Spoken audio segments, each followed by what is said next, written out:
That's what it's about. It's not about f-stops and foot candles or LUTs or whatever. It's about telling the story. And sometimes you need to do stuff that's not logical to the outside world, but very logical to the storyteller's point of view. And so my feeling is I'm trying to de-burden myself with all of this technology so that I can just tell the story. Yeah. And these cameras allow me to do that more efficiently with a lot less thought. Welcome to Cinema 5D on the Go. Moving conversations about moving images with filmmakers and industry leaders. Brought to you by Tilta, Blackmagic Design, Manfrotto, and Olympus OMD in association with Sony.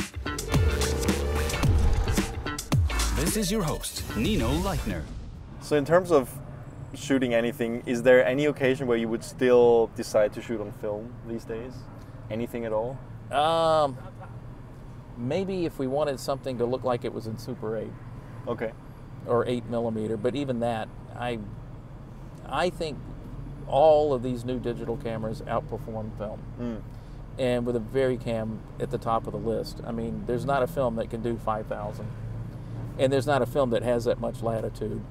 When I used to test film stocks, I had a very elaborate test I'd do because I shot all over the world all the time. And film is a vulnerable medium. It really is. It's vulnerable to the lab. And it depends on the lab as to how much dynamic range you have, what the ISO really is. And also I engineered a pretty precise test that I could see exactly where the edges were. And this test only went to 6 stops over and 6 stops under, because that's pretty much where it turned black and that's pretty much where it turned white, completely overexposed. Well, when I first started testing the VariCam, we ran into several things that were unbelievable. First of all, I needed to go like 8 stops over and 8 stops under to really get to completely black and completely burned out. And when you're shooting at 5,000 ISO, to get something 8 stops under is really difficult. You don't have light meters that can read that. You don't have anything. So we finally came up with, well, we put the camera in 5,000 and we dial in the NDs in the camera, and then all of a sudden we're back into a range that we can work. Yeah. But in a practical sense, this is phenomenal. I tell you. Like a night vision device. It is. I did a movie in Africa, and this was at the end of last year. And the last day was a scene of a little African village in this valley under a big tree and everything. And we had lost the original location. So the director and I went out on one Sunday and we found this new location with a location scout, drew the village as to how to build it and where the front was, the back, and all of that. Well, it's the last day of the shoot, which is important to the story. We get there, they built the village 180 degrees off. It faced the wrong way. Oh. So, and this is a big valley, and so now all of a sudden I can't get a condor anywhere. But there is a mountain that was 440 meters away. But there's really not a road that went to the top of it. Yeah. There was a 2-track, and I asked the owner of the land, what does it take to get up there? And he said, well, a Land Rover can get up there, but it takes about 2 hours. So we put 2 M18s in that Land Rover and a 400-watt generator, and 2 guys spent the 2 hours to get to the top of that hill and put them very close together, turned them on, and it lit up the entire valley with 2 1,800-watt lights. And it was beautiful. Now, when we did the first take, it was a Land Rover driving into this little village. There's a fire in the village. We did the first take, and as the car went by, I'm watching the monitor. I'm going, wow, where's this fill light coming from? And I looked behind me. It was a full moon. And it was more fill light than I really wanted, but I could darken that later. So what film was that? It's called Forgiven. Is it out? Yeah. Not yet. Not yet. It's about apartheid, and it's Forrest Whitaker playing Desmond Tutu and Eric Bana playing his nemesis. Yeah. Yeah, it was a labor of love. This camera also made, Samuel French. That's one of my favorite bookstores. I love that place. That's a new one. You don't have to put that on the show, but I love that bookstore. Yeah, the camera allowed us to do things that would have been really difficult and expensive with any other camera. And for example, they allowed us to shoot in Polesmore Prison. They've never allowed a film company in there. It's an open prison, very dangerous place, and they allowed us to go in and shoot. They actually shot in Nelson Mandela's cell. Wow. That he was in. Not because he was in it, but because it was the biggest cell. I was there as a tourist. Oh, yeah. Yeah, I've seen it. Yeah. Well, you probably went to Robben Island. Yeah. This is one that's outside of Cape Town. Okay. Because he was in several places. But the real Desmond Tutu, who is still alive and still sharp, but very frail, they were not cooperating, so he wrote a letter and asked that they cooperate, and all of a sudden the doors were wide open and they let us in. And it was a big problem for them to let us in. This is a high security prison. There are a lot of really dangerous people in there, and they let us in too. So in a scary sort of way, we kind of fit right in. But they basically let you in because you didn't need to use a lot of lights, or? Well, what it was is you're limited. Yeah. I mean, these are real cells. The bars are real. The windows are tiny little slits that a human being can't climb out of. Yeah. And so many times you go on a scout, and say you go into an abandoned factory, and you look at it, and it's like, this looks incredible. It's beautiful. Then you take your light meter out and realize, I've got to light it. Yeah.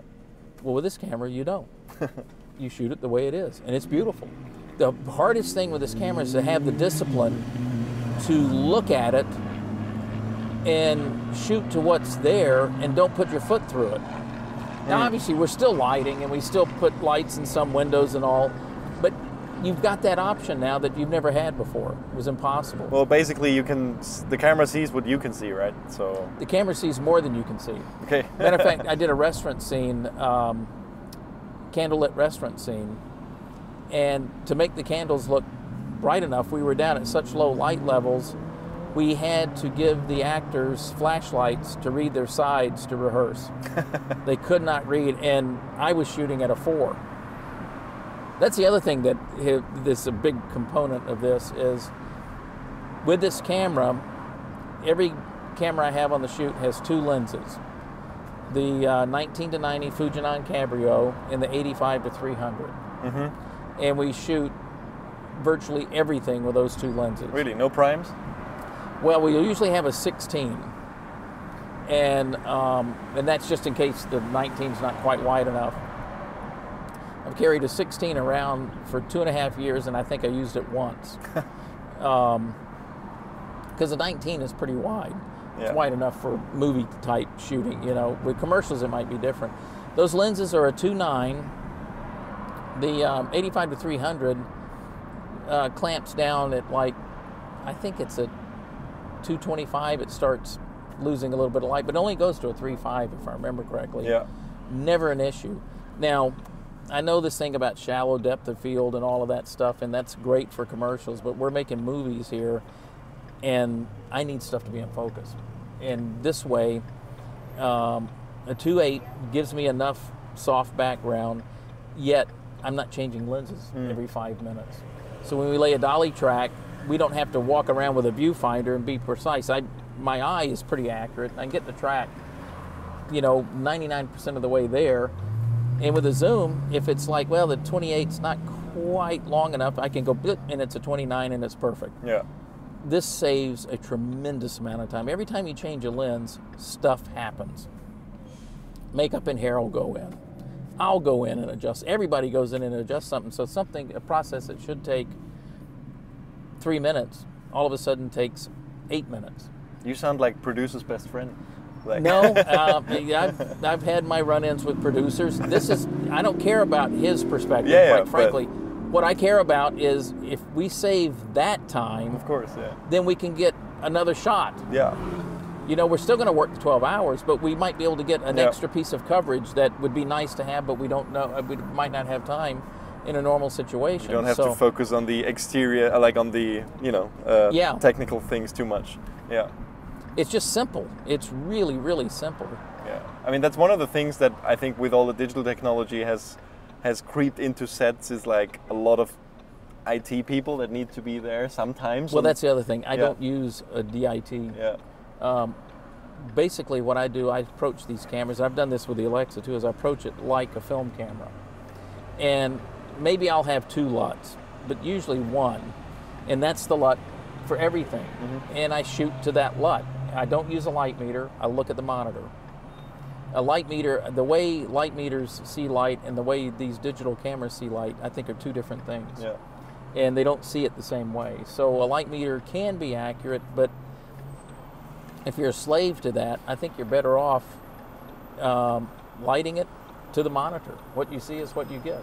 And Yeah. it's a very precise way to do it. That, here you go, you gotta, if you do it right, I don't need anything corrected. Yeah, obviously, because in the old days you couldn't actually see what you end up Right. with, so you Yeah. had to use a light meter. Yeah. So, but now it's like, I'm also like, well, let's just use a proper monitor with a good LUT on it. And, Exactly. Yeah. And that's what I do. Usually I'll be right by Video Village, and I throw a black cloth over my head so I can seal up around the monitor, so Yeah. I'm not sitting in a black tent someplace. I'm right next to the director.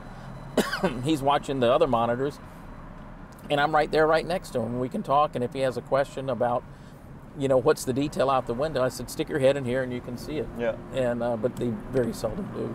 What do you think compared to your fellow ASC members? I mean, I think it's a very traditional institution, and do you feel You like... know what? It's a traditional institution full of radicals, and that's an absolute fact.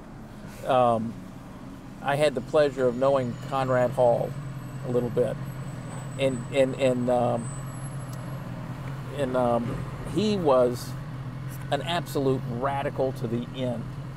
And all he cared about was, he didn't care about technology. He cared about the image. Tell the story.